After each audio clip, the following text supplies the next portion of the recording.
talk more about the double whammy that's hit us this afternoon, an announcement of load shedding stage 2 and this massive price increase on the way. We can speak to Professor Sampson Mamphweli, who's joining us this afternoon. As ever, Prof, always good to have you on. Not great news that we're discussing. Your reaction first to the announcement of load shedding a day after voting day, not unexpected.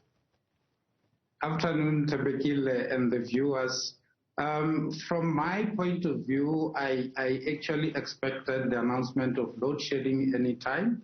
I was just holding my breath that it doesn't happen during the voting process, because that would have had a huge impact on our democracy in general.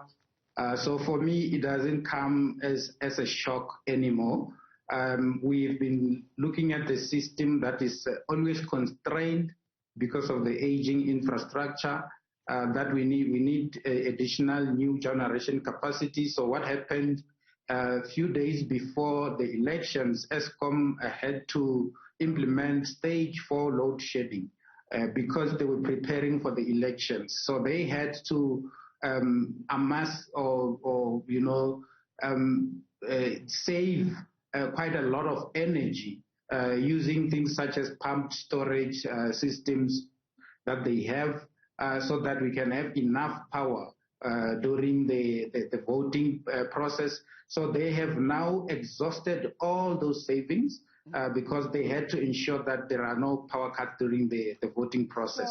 So, pardon me for jumping in, just on the point that you were making, it's tricky, isn't it? Because you've got on the one hand Eskom, one could argue, making a plan to secure a crucial part of our democratic process, the election, and the other is that people say Eskom is playing politics and is only keeping the power running when it's to the benefit of a political end, politicians and an election. Yeah, it's quite a difficult one, but the reality that we're facing is that we don't have enough generation capacity as it stands. Most of the power stations, their energy availability factor is below 70%.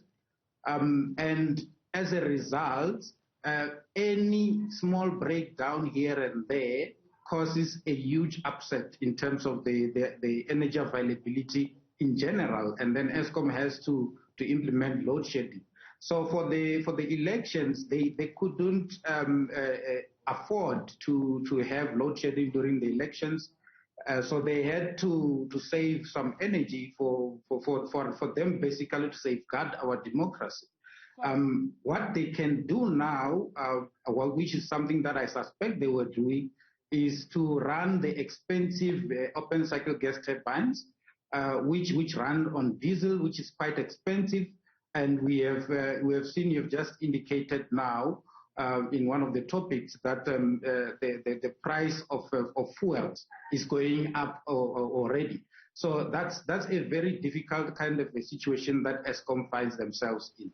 And let's talk about the fuel situation itself. We're seeing a record highs of more than R1.20 for both diesel and petrol. Are we likely to continue on this trajectory going forward? Yes, I expected something like this. We expected about 30% increase, as the AA has predicted as well. This has gone a bit over 30%. As we know, the price of fuel goes up and down depending on a number of factors. And most of them are the international, at the international side of things, because South Africa imports basically crude oil and as well as some of the finished products. So we're not entirely in charge of our fuels systems. We were supposed to have been blending by now about 2% ethanol or biofuels with in our fuels, but Cabinet approved the strategy, the regulatory strategy in 2019, but it has not been enforced as yet. That was going to push the price a little bit higher when we start, but it was going to kind of stabilize the price here and there.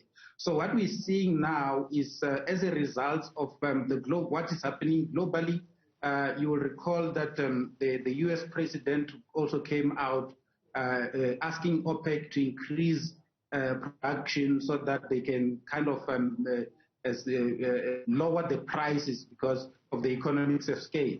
But that is, as things stand, that is quite difficult because most of these countries that are producing oil and these fuels are also still struggling to economically from the COVID-19 pandemic.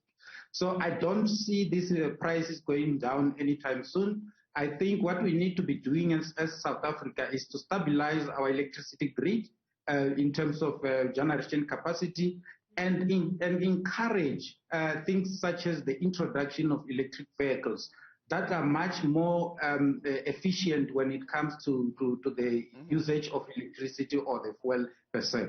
Professor Sampson Mamphweli, always good to speak to you, sir. Thank you for your time this Tuesday. Thank you.